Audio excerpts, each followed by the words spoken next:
There's also an important piece here. It's the 6-year shift.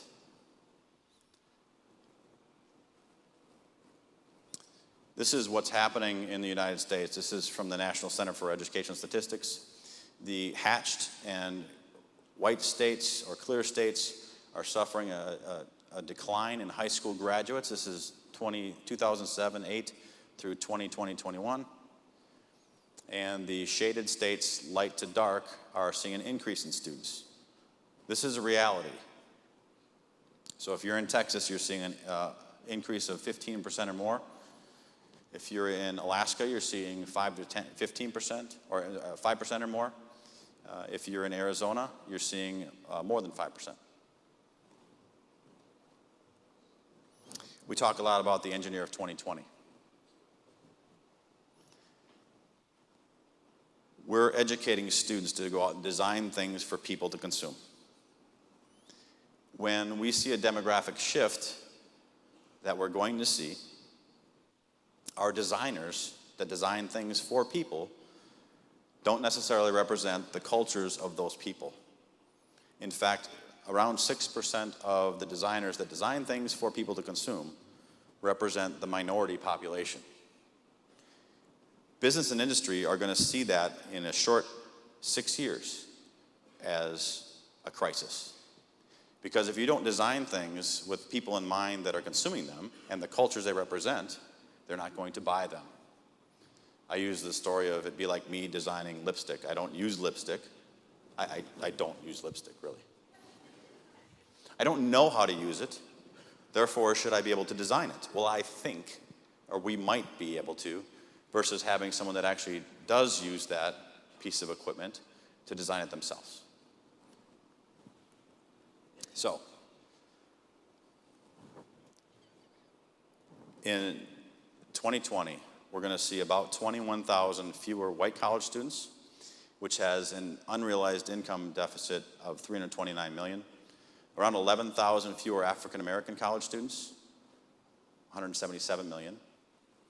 The road to 2020 is going to have an unrealized income of $1.27 billion. 2020 alone, and every year after that, around $500 million.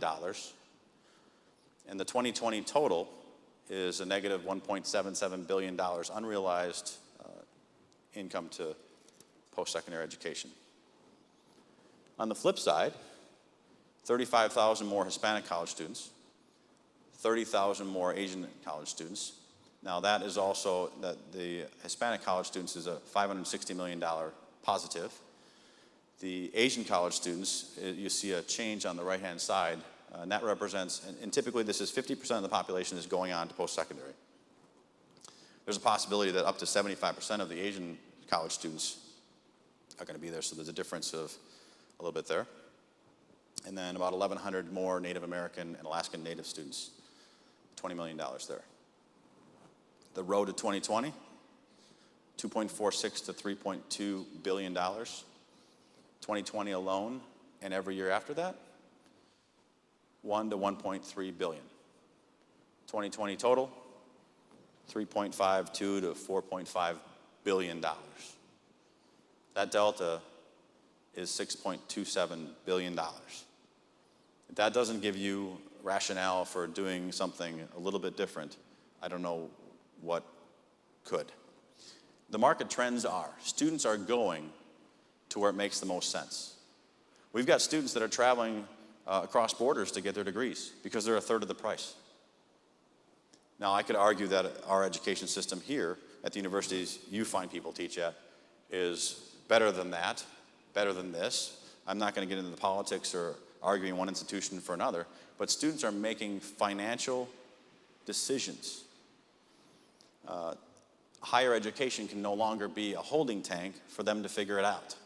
They're getting that. I'm going to go to university because I'll figure it out there. If you're going to invest $125,000 at 7 or 8%, you better know where you're going and see something at the end of the rainbow.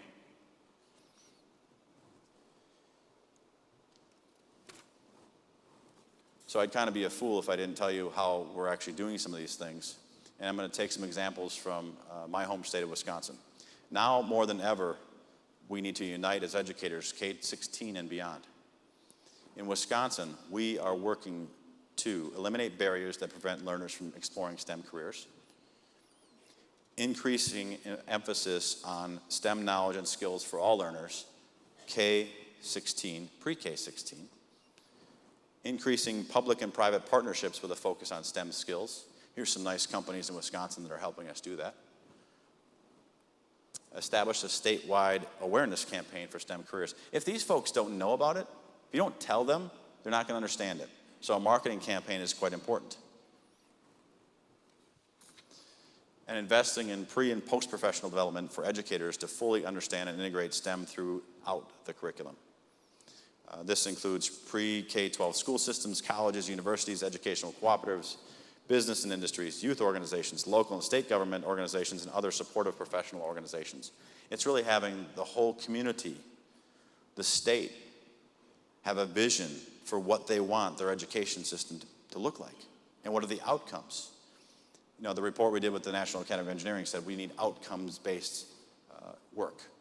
The NGSS standards, of which I've spent a lot of time with in our 21 courses that we offer to schools, aligns with NGSS and ABET, and the ITEA standards, and the NRC standards, and the NCTM. There's lots of different sets of standards, 9 national sets of standards that, which one do you want to pick?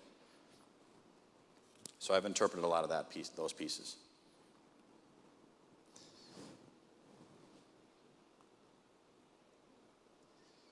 Mediocrity is often the goal of some, and it suffocates innovation.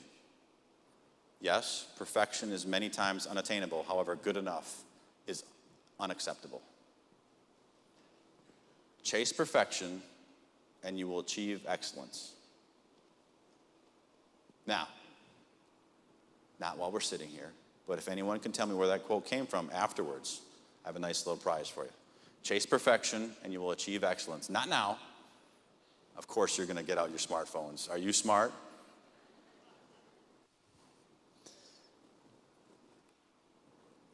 So what do we do?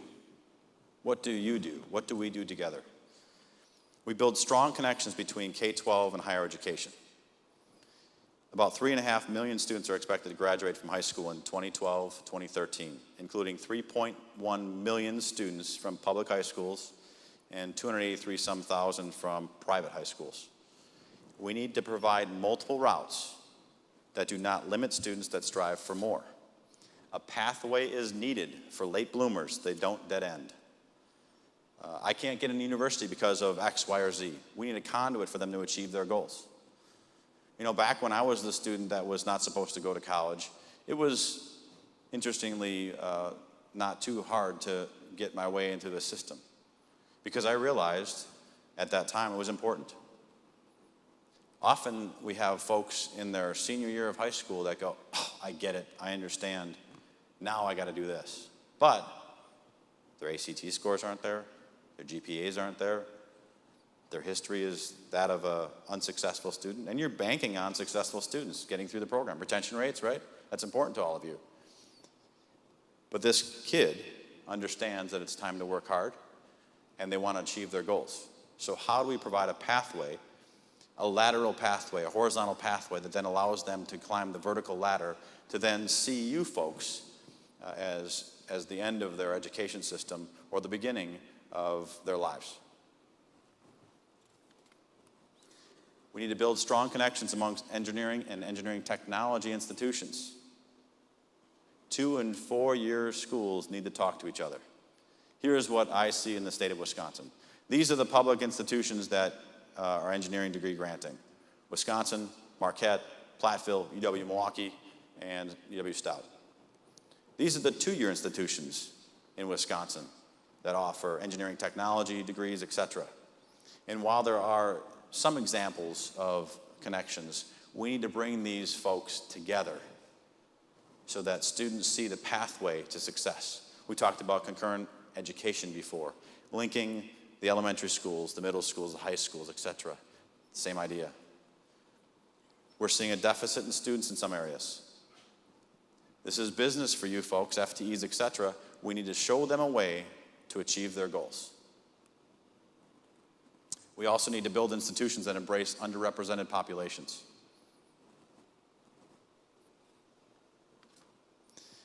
Women make up around 56% of college students. Hispanic, African American, Asian, Pacific Islander, Native American, Alaska Native will be the majority very soon. Some speculations are 2018.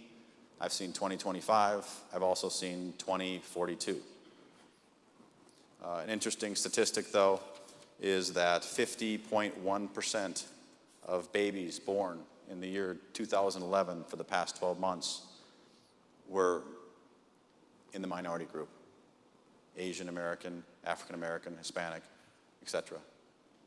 50.1% of babies born up to July of 2011 in that 12-month period preceding that.